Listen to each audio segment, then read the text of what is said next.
2017, the year that we got masterpieces such as Kingdom Hearts 0.2, Horizon Zero Dawn, Legend of Zelda Breath of the Wild, Nier Automata, Cuphead, Uncharted Lost Legacy, Super Mario Odyssey, and Sonic Mania. Not Sonic Forces though, that was fucking awful. No, fuck off, this game's fucking shit!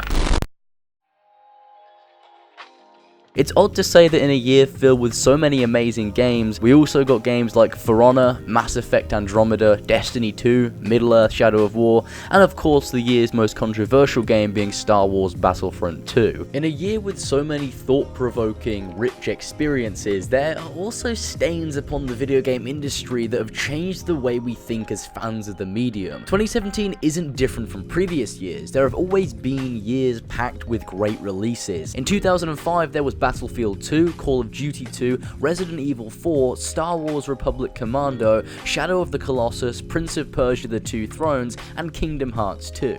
Likewise, in 2007, we got games such as COD 4, Halo 3, Bioshock, Portal, Uncharted, Drake's Fortune, The Witcher, Crysis, God of War 2, and Assassin's Creed. There has always been great years in which there are countless amazing releases, but there has never been a year in which the contrast between the bad and the good is so intense. This year we have had amazing games to say the least, but there has also been one of the biggest divides in video game history between loot boxes, gambling, DLC, microtransactions, the lot. This is the year that EA, Activision, and those like them pushed too hard, and the gaming community pushed back.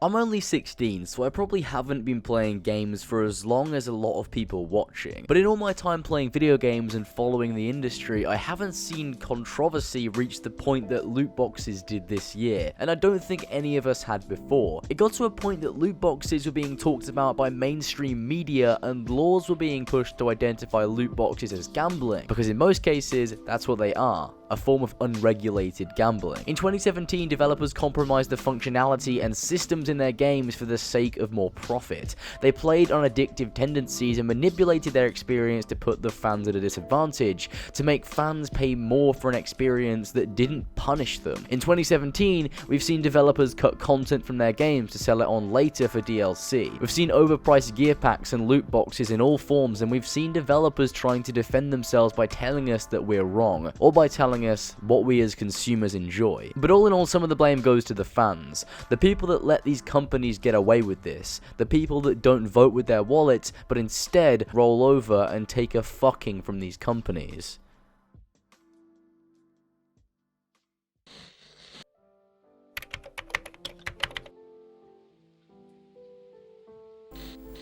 Usually each year the gaming industry progresses. The next year is always sure to be better than the last in terms of ambition and technical marvel. This year we seem to have regressed slightly.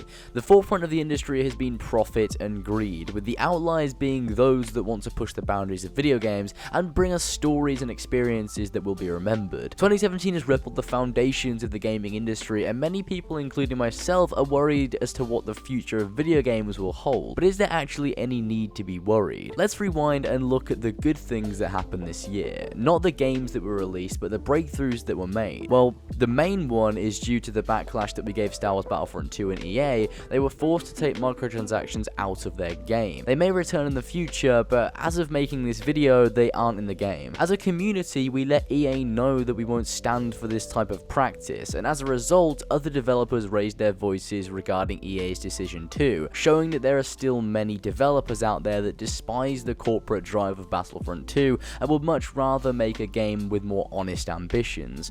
These are the developers that we need to support going forward. It will do a world of good for the future of video games. As long as we boycott these companies and the games that contain these experience-hindering features, then it will serve as a deterrent to developers that want to implement them into their games. As the saying goes, the darkest hour is just before the dawn. So 2017 has been one of the darkest hours in gaming, but 2018 still could be the dawn. It won't be an endless night. The amazing games that I mentioned earlier in this video that came out this year were flickers of light in the darkness that was 2017, but let's hope that 2018 will be the start of a new day.